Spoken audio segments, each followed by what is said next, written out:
Yes, Kenya. Tamu sana, tamu sana, tamu sana, yes, tamu sana. Yesterday, William Ruto met the Archbishop of Canterbury, Justin Welby. And upon meeting the Archbishop taking to his Twitter handle, had this to say. Archbishop of Canterbury, good to meet William Ruto this afternoon and looking forward to seeing Raila Odinga next week, praying for peaceful, open and credible elections on 9th August. Then you can see that photo of himself and William Ruto. That's the tweet from the bishop after meeting William Ruto. And Justin Welby is the highest ranked bishop in the Church of England. So any leader meeting this bishop automatically will get international recognition. But the mere fact that this archbishop is actually also mentioning Raila Odinga, it actually divides that international attention between Ruto and Raila Odinga. So in this video, I want to explain to you 3 reasons why William Ruto's mission to America and specifically to this Archbishop of Canterbury actually flopped. His mission failed. I want to explain to you 3 reasons. The first reason, William Ruto wanted to use his American trip, and in this case, his Europe trip, to sanitize his soiled name internationally. Because we all know that currently, there is an ongoing case at ICC, and William Ruto's name is seriously being mentioned there. So internationally, William Ruto is being seen to be a warlord. And then back here in Kenya, some Kenyans have really been accusing William Ruto of some mega corruption. And I know these rumors might have also reached the ears of the international community, and they might have been concerned also. So William Ruto deliberately went to America and also to Europe to sanitize his bad image internationally. And William Ruto, from the look of things, has failed to achieve that. And the mere fact that Archbishop of Canterbury, Justin Welby, is actually mentioning Raila's name, that's an indication that William Ruto failed to convince him. So this Archbishop Justin Welby wants to get the other side of the story, and in this case, from Raila Odinga. William Ruto might have not convinced him. So he wants to get the other side of the story from the opposing side led by Raila Odinga. Because William Ruto largely has been attacking the other side of the political divide. So the bishop wants to get the other side of the story. And also by the bishop actually going public to tweet about this, the bishop also wanted to actually open William Ruto for public scrutiny. And upon making that tweet, it degenerated into a Kenyan affair. Kenyans in their thousands actually rushed to that tweet, and actually they were really commenting and responding to the Archbishop. And some of the comments, ladies and gentlemen, I know the church in London and even the Archbishop himself, they will find time to go through the comments. Actually, Kenyans wamemchomea Ruto. Let me just show you some of the comments after the Archbishop tweeted that. Somebody by the name Farouk had this to say, Almighty God protect you. Then he attaches some newspaper there with a headline, DP Ruto, the killer of clergy. Then you can see those photos there of the departed bishops who are widely being seen to be close to William Ruto. And then there is also a person here by the name Fena Felix had this to say, imagine if Ruto had a hosepipe for oxygen. Your guess is as good as mine. God come quickly. Then he attaches that photo there. DP Ruto accused of diverting villagers' water to his farm. And then there is this person here called Mount Kenya activist. He has this to say, and please help Kenya to build this church in Kiambaa, Anglican church banned by people loitering in Europe. Then he attaches that photo there of a willing granny. And then there is a person here by the name Abuka.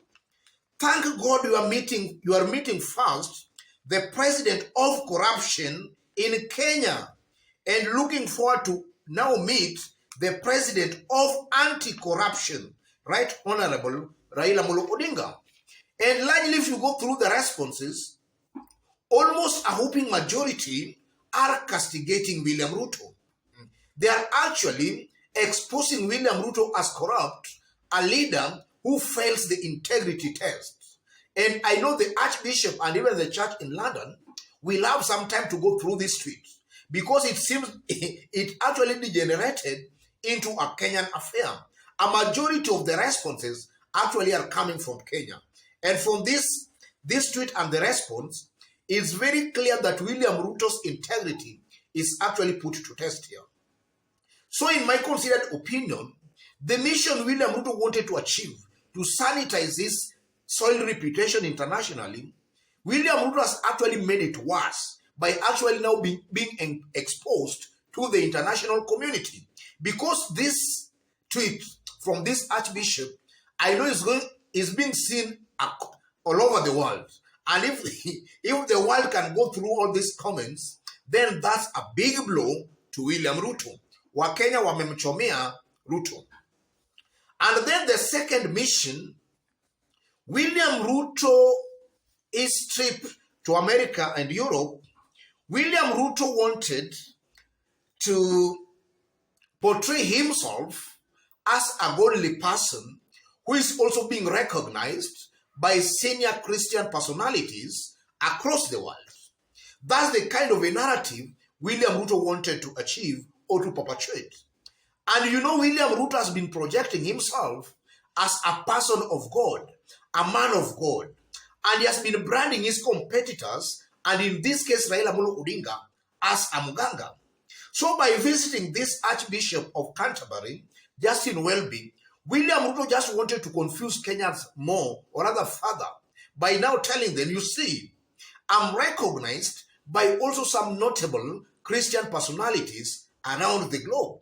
But now that the bishop also mentions Raila's name, and he goes ahead to say that he's now looking forward to meeting Raila Odinga, that's an indication that even Raila, it's not only William Ruto who is actually recognized, but also Raila Odinga is actually recognized by some of these top Christian personalities around the world. So that actually beats the logic William Ruto wanted to use. And in this case, William Ruto's mission actually backfires. He wanted to project, or rather portray himself as a God-fearing person who has got international kind of a recognition and notice Waganga competitors. That actually flops.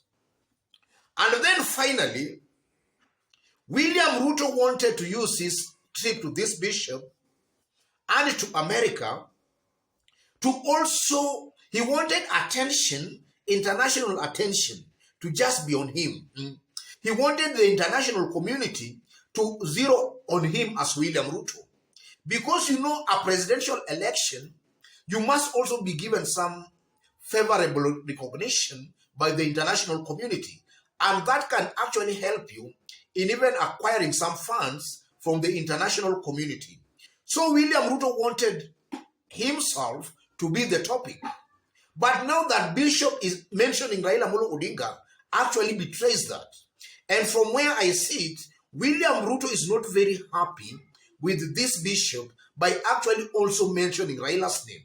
Because now that, as I've stated in my first point, that also divides the kind of attention William Ruto wanted to have on himself alone. It divides that attention to Raila Odinga.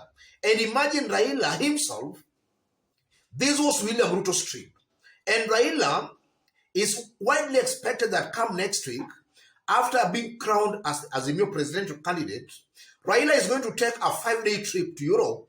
And we are meant to believe that he's just going to undo what William Ruto maybe has done in the international community.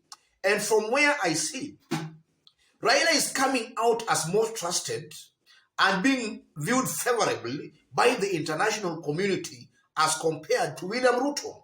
Because sometimes back, Raila also visited this Archbishop, and the words were very favorable, and the Archbishop never mentioned Raila's competitor at that time.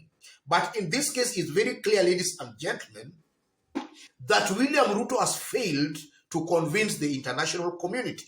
His mission in America failed because he was not able to meet Joe Biden or any top US government officials. So his mission in America actually failed. And now he wanted to actually rectify that by now meeting Justin Welby, so that he could just actually make sure his mission actually succeeds. But again, his mission has backfired because the bishop again has just dropped in and mentioned Raila's name. So from where I see it, William Ruto's mission to America and Europe has actually failed. His mission has failed. Otherwise, ladies and gentlemen, before I conclude, let me remind you that in case you've just bumped here for the very first time and so far you have not yet subscribed, kindly subscribe, give this video a like.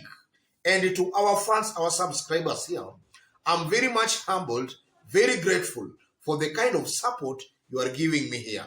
God bless you. God bless Kenya.